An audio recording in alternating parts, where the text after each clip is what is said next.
पश्चिम बंगाल में बीजेपी कार्यकर्ता की मौत के बाद एक बार फिर हंगामा तेज हो गया है। पूरी खबर 60 सेकंड में। सड़क पर हंगामा, चलते टायर और नारेबाजी। कहीं मातम है, कहीं गुस्सा। के हावड़ा में बीजेपी कार्यकर्ता किंकर मांझी की हत्या ने सियासी तापमान बढ़ा दिया है।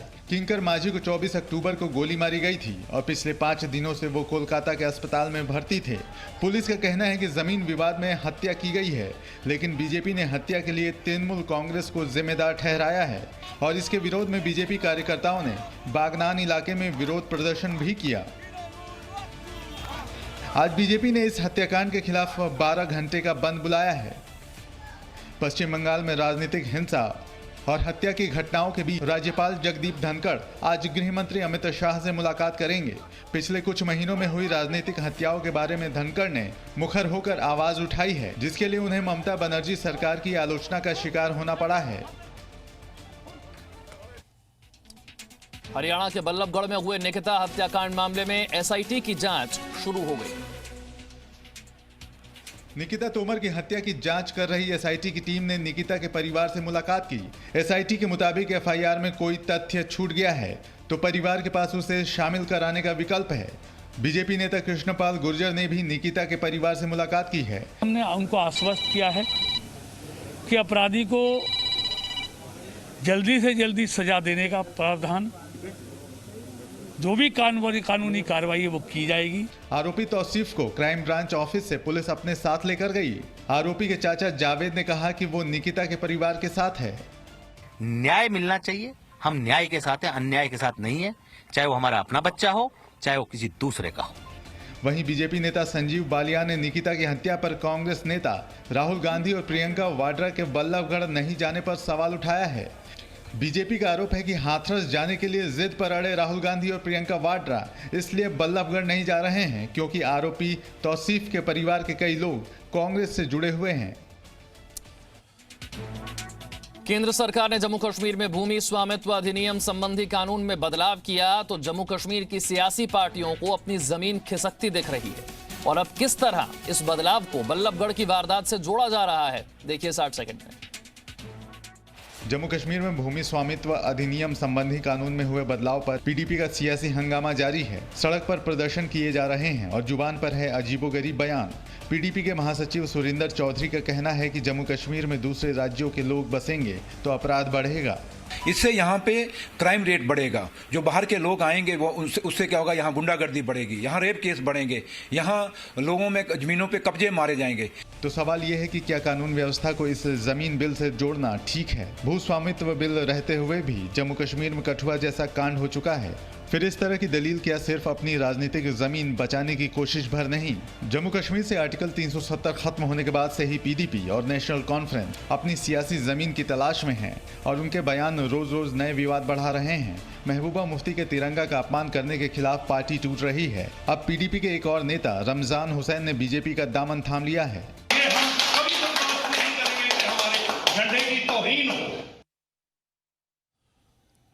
मजहबी कट्टरता के खिलाफ फ्रांस के राष्ट्रपति इमैनुअल मैक्रों की जंग जारी है और इस बीच पाकिस्तान इस बहाने दुनिया भर के मुस्लिम देशों को भड़काने की कोशिश कर रहा है। धार्मिक कट्टरता के खिलाफ फ्रांस के राष्ट्रपति इमैनुअल मैक्रों की कार्रवाई से बौखलाए कई मुस्लिम देशों में फ्रांस के खिलाफ लगातार प्रदर्शन हो रहे हैं। सोमालिया की राजधानी मोगादिशु में फ्रांस के राष्ट्रपति मैक्रों के खिलाफ जमकर नारेबाजी की गई है। फ्रांस से उठा विवाद बांग्लादेश भी पहुंच गया है। राजधानी ढाका में इस्लामिक समूह के लोगों ने मिलकर एक मार्च निकाला। इस प्रदर्शन में फ्रांस के उत्पादों का बहिष्कार करने के लिए कहा गया। इससे पहले खाड़ी देश और पाकिस्तान भी फ्रांस के उत्पादों का विरोध कर चुके हैं। पाकिस्तान में भी लोगों ने फ्रांस के विरोध में नारेबाजी की और अब इमरान खान दुनिया भर के मुस्लिम देशों से इस्लामोफोबिया के खिलाफ एकजुट होने की अपील की है। तो वहीं दूसरी ओर मैक्रो पर हो रहे निजी हमलों को भारत ने गलत बताया है। भारतीय विदेश मंत्रालय ने बयान जारी किया है। अंतर्राष्ट्रीय वाद विवाद के सबसे बुनियादी मानकों के उल्लंघन के मामले में राष्ट्रपति इमैनुअल मैक्रो के खिलाफ अस्वीकार्य भाषा में व्यक्तिगत हमलों की हम निंदा करते हैं। एलएसी पर चीन ने बनाया तनाव बढ़ाया तो अमेरिका भारत के साथ खड़ा हो गया है, लेकिन इस दोस्ती से चीन चिढ़ गया है और दूसरी तरफ एलएसी पर जवानों के शौर्य को रक्षा मंत्री राजनाथ सिंह ने एक बार फिर सलाम किया है। चीन ने अमेरिका की आलोचना करते हुए कहा है कि एलएसी का विवाद भारत और चीन के बीच का द्विपक्षीय मामला है। चीन ने भी कहा है कि अमेरिका इस क्षेत्र में अपनी धाक बढ़ाने की कोशिश कर रहा है। दरअसल भारत और अमेरिका के मजबूत रिश्ते से चीन परेशान है। भारत और अमेरिका की 2+2 वार्ता के दौरान अमेरिका ने चीन की जमकर आलोचना की थी। अमेरिका के विदेश मंत्री माइक पोम्पियो ने कहा कि चीन की नापाक हरकतों की वजह से एलएसी पर तनाव बढ़ा है। वहीं राजधानी दिल्ली में टॉप कमांडर्स को संबोधित करते हुए रक्षा मंत्री राजनाथ सिंह ने कहा है कि भारतीय सेना ने सुरक्षा के मौजूदा हालात को बड़े ही बेहतरीन तरीके से हैंडल किया है।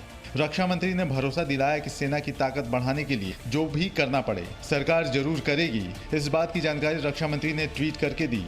राजधानी में सेना के टॉप कमांडरों की प्रेस कॉन्फ्रेंस हो रही है जो आज खत्म होगी। इस कॉन्फ्रेंस में चीन के साथ एलएसी और जम्मू कश्मीर के हालात पर चर्चा हो रही है। एलएसी पर चीन के साथ चल रहे तनाव और कश्मीर में राजनीतिक हालात को देखते हुए इस कॉन्फ्रेंस को काफी अहम माना जा रहा है। बिहार के मुंगेर में हुई फायरिंग पर किस तरह राजनीति हो रही है, देखिए 60 सेकंड में। बिहार के मुंगेर में मूर्ति विसर्जन के दौरान हुई फायरिंग पर राजनीति तेज हो गई है। आरजेडी नेता तेजस्वी यादव ने राज्य सरकार को घेरा और पुलिस की कार्रवाई पर सवाल उठाए।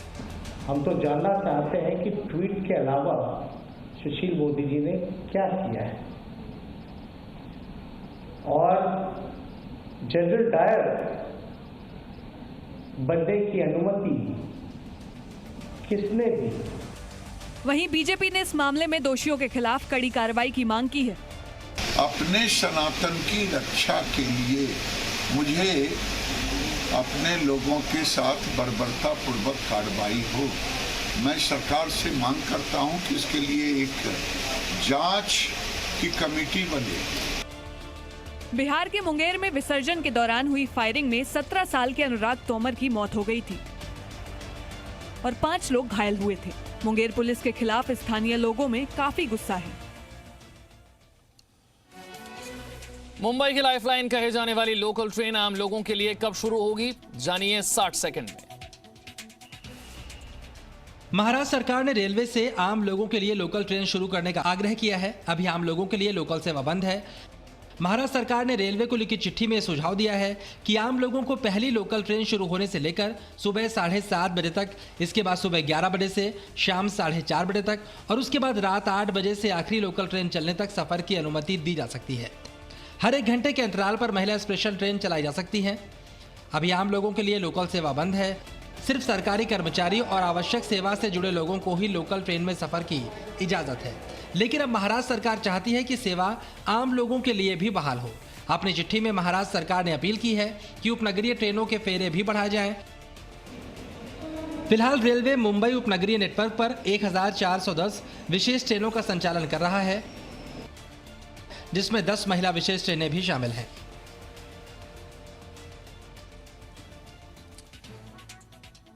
और अब जान लेते हैं कि राजधानी दिल्ली समेत देश भर में कोरोना के ताजा आंकड़े क्या हैं।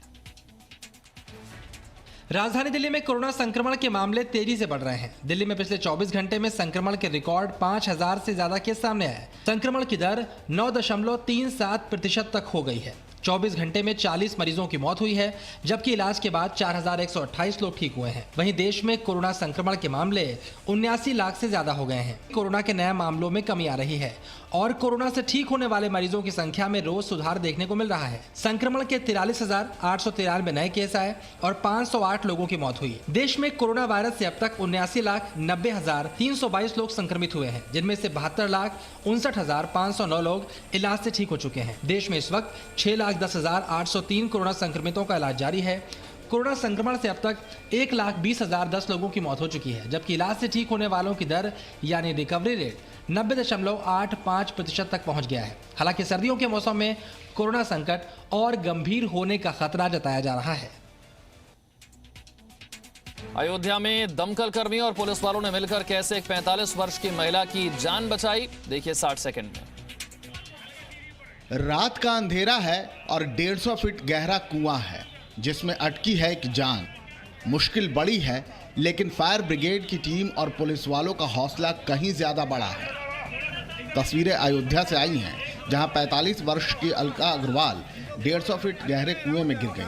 लोगों ने फौरन कोतवाली नगर पुलिस को जानकारी दी तो फायर ब्रिगेड की टीम और पुलिस वाले रेस्क्यू के लिए आ गए और फिर शुरू हुआ ऑपरेशन जिंदगी। जब हर तरकीब नाकाम नजर आने लगी तो फायर ब्रिगेड के जवान सलाउद्दीन खुद कुएं में उतरे और अलका को अपने कंधे पर बाहर निकाला।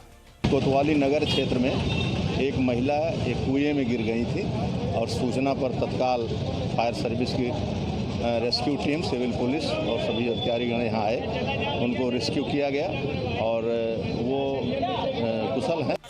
फिलहाल अलका का अस्पताल में इलाज चल रहा है। हालांकि उन्हें ज्यादा चोट नहीं आई है, लेकिन एहतियातन डॉक्टरी जांच करवाई जा रही है। सेना के जवानों को अक्सर सरहद पर बंदूक थामे तो आपने देखा होगा, लेकिन आज एक मेजर का अलग और भावनात्मक रूप भी देखिए। गौहर मीर की जिंदगी में खुशियां लौट आई हैं। अब वो फिर से पढ़ लिख सकते हैं, अपना भविष्य संवार सकते हैं। गौहर न सुन सकते हैं न बोल सकते हैं, लेकिन उनके चेहरे की रौनक सब कुछ बता देती है।